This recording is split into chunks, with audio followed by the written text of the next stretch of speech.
say, okay, you're not paying. Why should it work? So when we started charging, we really got a lot of operators who started signing up for us. The other thing, what other speakers have mentioned about cash. The first round of my entrepreneurship, when we did all these three things, one thing that was very easy to come by is cash. Because I had good connections in my native place. All I needed to do was to call up a financier. He would come, sit in my table, get a few signatures, hand me over 10 lakhs or 5 lakhs or whatever I wanted, and go off. It seemed very easy. And in my mind, okay, this 5 lakhs will become 25 lakhs tomorrow, day after. I can easily pay these guys and pocket the rest 20 lakhs. But it never worked that way. The 5 lakhs always became minus 10 lakhs. So that eye for cash is not there for many of us engineers. And I think that is something that's not being taught in engineering schools. If you really want to build successful entrepreneurs, engineering schools will have to start teaching people how to manage cash. If they don't start doing that, you can see a lot of first-time failed entrepreneurs who learn from their failures and then come back and do it right the next time. The other thing that I did wrong when I was doing my first stint at entrepreneurship is, see, when you are young, you think anything under the sun is possible. Whatever the world throws at you, you can take it. All the other guys, all the other business folks who are doing it are stupid. They don't know anything about how to run a business. Especially when you are a greenhorn, when you come out of college. I had this pride in me that I am from PSG Tech, right? PSG Tech, though not a big brand like IIT, it is a great brand. And I had other fellows who did not know how to sign. And I thought they did not know anything about running their business. But those guys who did not know how to sign knew how to manage their cash. They knew where their money will come from, on what they will have to spend, how many coffees they can take a day, how many teas they can order a day, what kind of salary they can give to their employees, and still make money. I am the benevolent guy. So everyone who asks for a ragi malt or a Bonvita, give them. Right? If an employee comes and asks for you an advance of 5,000 saying that his mother is hospitalized, give him 10,000 so that he won't have to come to you back again. But those guys who did not know how to sign, the employee will not even go and ask him because they know that they won't get it. They know they will have to earn. I had worked with a person who built this mosquito net industry in Karur. I don't know how many of you know Karur is the largest producer of mosquito nets in India. This guy is a 10th fail, dropped out of school, got a couple of mosquito netting looms, old looms that were imported somewhere in 1940s, got them somewhere from a scrap shop in Ludhiana, brought them to Karur, just took a casting of that, replicated it, worked with the local lathe shops, not engineers, mind you, worked with the local lathe shops, built 100 such machines, and built that industry in Karur. Today, each and every street in Karur has got 5 of that kind of machines running. Okay, he was not from IIT or he was not from PSG Tech.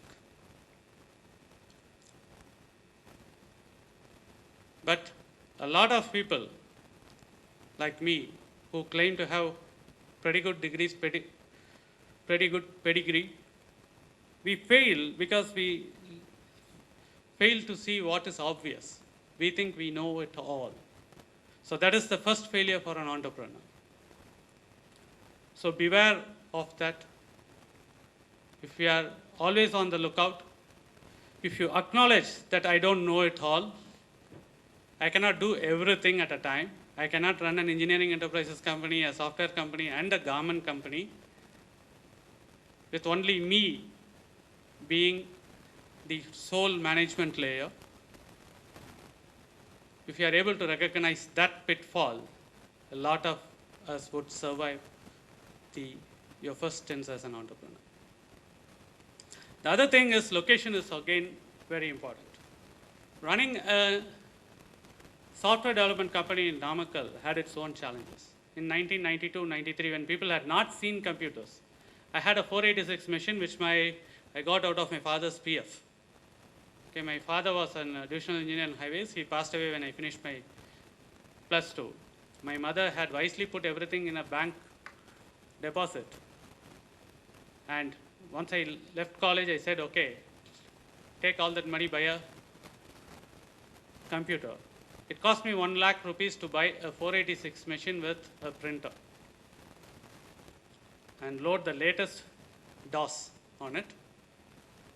Load pirated Fox Pro. In those days in Brigade Road in Bangalore, you go there and tell them what software you want, they will give it to you. Per CD it would cost you. If Fox Pro had, it was not CD, it was floppy disks. So if Fox Pro had 12 floppy disks, one floppy disk will cost you 40 rupees, so 12 into 40 is the cost of the software. So we got all that done. But the choice of location is very important for a business. If I had done a lorry body building industry in Namakkal, probably I would have succeeded. If I had done poultry in Namakkal, I would have probably succeeded. It's one of the 5 largest centers for poultry in India. Lorry body building, I think it stands third, next to Ludhiana and some other city in north. But I chose to do software, and people did not know what a computer was. We will put this 486 machine on an auto and go and show them, okay, this is what a computer is. So this is what it can do for you. People will look at all that. We'll come back in the night. We had a couple of orders from relatives who thought, poor guy, he's suffering a lot, let us at least give him some order. That's how we got it. It's not because they understood the value proposition we brought to them. And we would sit down in the night and code. Okay? But after this initial 2 customers, when we started going out to others, they will say, okay, this big box, the computer, this costs me 40,000 rupees. You're bringing a small disk, and you're saying that will cost you 10,000 rupees. What is the logic in that? I'll buy this big box, give this for me free. Okay? This is what people thought. They didn't know what a software is. So what we started to do is we started to bundle this price along with the computer. Most of the times I will get a call saying that the computer is not working. We will go there, we will find that the power switch is not on or the cable is not connected. We will open the box, we will brush everything, put it on again, put on the power switch and charge 150 rupees. Because if I just put the 150 rupees, it is like which screw to turn, right? People will not agree to say, okay, I knew how to put on the power switch. So the choice of location is very important when you do a business. So you will have to make sure, okay, this is the place where if I had done the same software consultancy probably in Chennai, I might have succeeded. But given my propensity for spending, I don't know whether I would have succeeded, but I'm saying I might have succeeded. Okay? And the focus on one thing that you want to do is also very important. That's my second failing in my first round of entrepreneurship. Okay, there was someone who said, okay, there's a building free. Can you use it? I thought, what shall I use it for? And then I started an engineering enterprises company. Someone told me there are 35 machines, this garment unit, there are 35 machines. They don't have enough working capital, otherwise they have got excellent orders. I didn't have a single pie with me when I took over that garment factory. Not even a single pie. I went to my cousin, borrowed some money, got to the banker, showed my engineering enterprises operation, got some working capital, pushed that working capital as capital to this firm. I didn't know anything about how to stitch a shirt. Bought over this garment manufacturing. Yes, they had 40 plus clients. But after a month, I came to know none of them paid. All the shirts that I supplied were sold, but I did not get my money back. So if I had focused on one thing, say I had focused only on the software, and even in software, what I did was we did an excellent system for a spinning mill. It would count the number of stoppages, it would tell you, okay, per spindle, this was the wastage. But after doing it for the spinning mill, I was bored. So I went for some other industry. I went into bus body building. I made a software for bus body building. I can do a bill of materials for bus bodies up to the number of kilos of screws you needed. But what next? Mosquito net knitting industry. What next? Petrol pump. You know I know exactly how this petrol pump spindles you. I know how to recalibrate that meter, and I know how to account that for in the software. So in those days, most of the businesses will have two accounts. I believe probably even today, smaller businesses have two accounts. So I built an accounting system which would accommodate two accounts. So you put in one password, you will see one thing. You put in another password, you will see the real accounts. But when I did a software for a spinning mill, I did not stick with it. I did not go and sell it to 10 different spinning mills. One spinning mill, the challenge was over. I went again and started doing something else. So your focus on one idea and your ability to scale that one idea is key to success. Even when we started ticketgoose.com, we are not that focused. We are saying, okay, we'll do anything that takes a booking. A hotel booking we can do, a restaurant table booking we can do, cinema ticket booking we can do, railway tickets, air tickets, and bus tickets is what we thought. And that's why the name ticketgoose.com, which is generic, it is not attached to any specific service. But today we are a little wiser, hopefully. The whole bus ticket industry is 20,000 crores. Hardly 1,000, 1,500 crores are getting booked online today.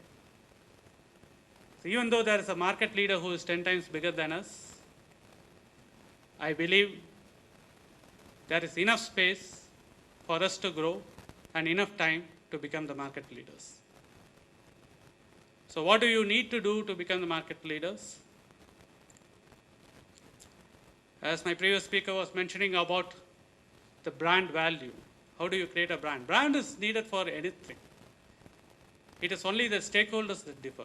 If you are in a B2B business, then probably your customers are businesses and they should need to recognize your brand. Not everyone would recognize your brand. But when you are in a B2C business, everyone has to recognize a brand. Till now, till probably 4 months ago, we have done nothing for our brand to be registered in the minds of people. We have had zero marketing expense. I was not a great believer of marketing. I was thinking that word of mouth is good enough to spread the service.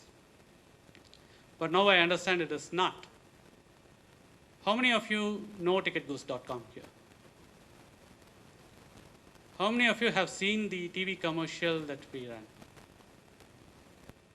And did you know ticketgoose.com before the TV commercial? Yeah, I see a couple of hands that go up saying that they didn't know ticketgoose.com. That's a surprise to me.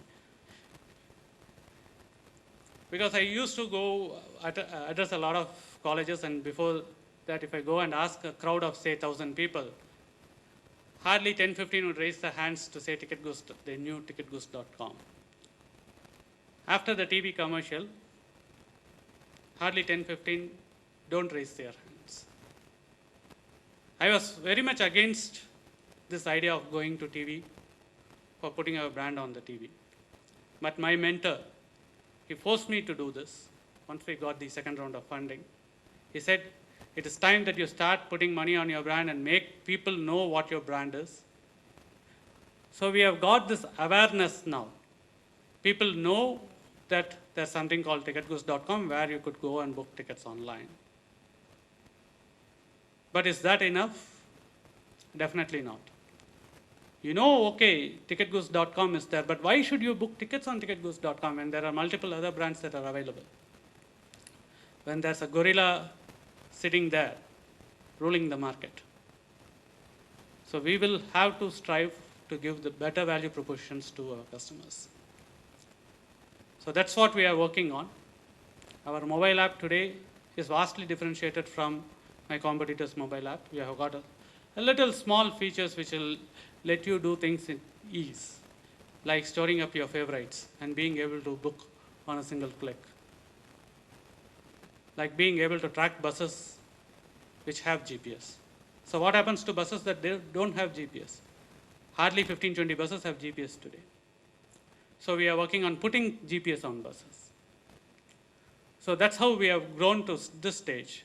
So from here, it is two things that I think will drive our market. We have got all the basics right. We think how we create the brand awareness, and from then on, how do we create enough value proposition for people to stick to our brand is what is going to determine our success.